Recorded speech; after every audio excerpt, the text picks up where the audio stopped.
Куш келипсиңер, урматтуу коноктор. Разыбыз сиздерге чоң рахмат биздин сүйүнүчүбүздү тең бөлүшкөнүңүздөргө. Эмнеде бир ай болду, күрөшкө даярдангандай эле даярдандык. Тойдон ыйлап калбайын деп аябай аракет кылып атабыз. Эми адам баласы 3 нерсеге шашыш керек экен. Биринчиси орозодо ооз ачканга дейт, экинчиси адамдын көзү өтүп кетсе жерге бергенге шашыш керек экен, үчүнчүсү кызың бойго жетсе турмушка узатыш керек экен. Андыктан кызыбыз эми бойго жетти, кейизек дагы ыйлазак дагы ал сүйүнүчтүн жашы болуш керек. Мына кудам экөөбүз көптөн бери таанышпыз.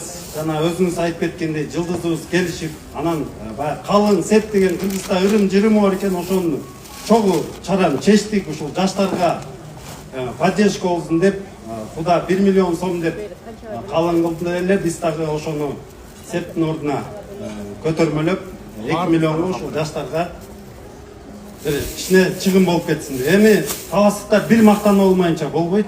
Ошондуктан мен бүгүн дагы бир балалуу болдум. Мен күйөө баламды көптөн бери тааныйм, 2 жылдан бери. Билбесеңер, бул балам борец.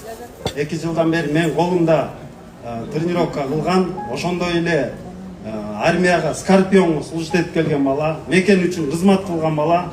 Андыктан экөөнүн ортосунан кеми дегенде кыргыз элине кереги жараган бир эр азаматтардан чыгат болуш керек.